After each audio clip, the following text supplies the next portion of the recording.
In 1950, the New World Translation of the Christian Greek Scriptures was released. I have the extreme pleasure of releasing the New World Translation of the Christian Greek Scriptures. This translation was unique in that it restored the divine name, Jehovah, 237 times in the main text of the so-called New Testament. But how could they do that, considering that for centuries, many Bibles did not use Jehovah's name? And why did the divine name need to be restored? The oldest copies we have available do not use the divine name in the Christian Greek Scriptures.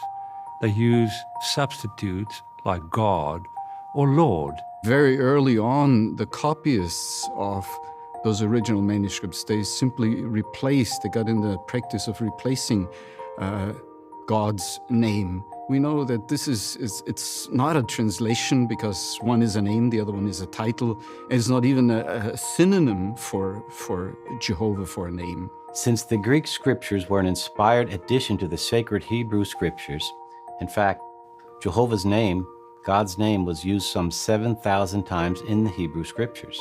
The sudden disappearance in the Greek text is inconsistent. Even though the New World Bible Translation Committee believed that Jehovah's name should appear in the text of the Christian Greek Scriptures, they also knew that at that time virtually all Bible scholars disagreed with that belief. Those scholars argued that by the time of Jesus, even the Greek translation of the Hebrew Scriptures, the Septuagint, no longer contained the divine name. So why would the writers of the New Testament use the divine name when their copies of the Holy Scriptures in Greek did not contain the Tetragrammaton? This view was based on faulty information. How so? Did the Septuagint still use the divine name in Jesus' time? Let's consider one piece of evidence that answers this question.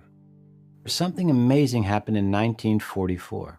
A theological journal published a picture of a Greek Septuagint fragment from the papyrus Fuad 266 collection.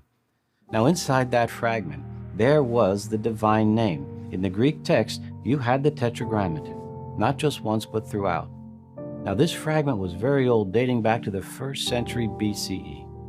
But the important point is, this was proof, clear proof, that the divine name was originally there. 2 Jehovah's Witnesses were asked to obtain photographs of these fragments, which were located in Cairo, Egypt.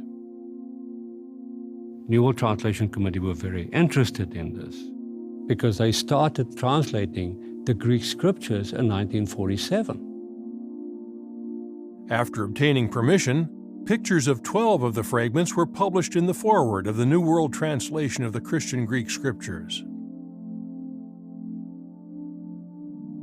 What amazes me about this is the timing. When our brothers, this translation, New World Translation Committee, did their research before even translating, suddenly something that was unknown until essentially 1944 came to light that confirms that the eternal name of God has to be revealed. It cannot no longer be hidden.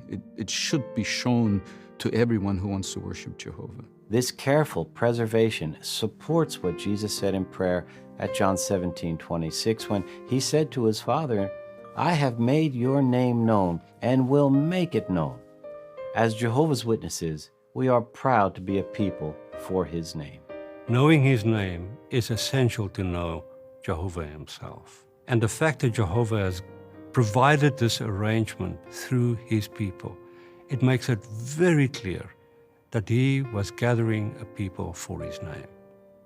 This is why this Bible translation is so beautiful, because it brings us closer to Jehovah. Jehovah is not just a Lord somewhere which could apply to anyone, but he is Jehovah, our God. He extends his hands to us and says, well, I'm Jehovah.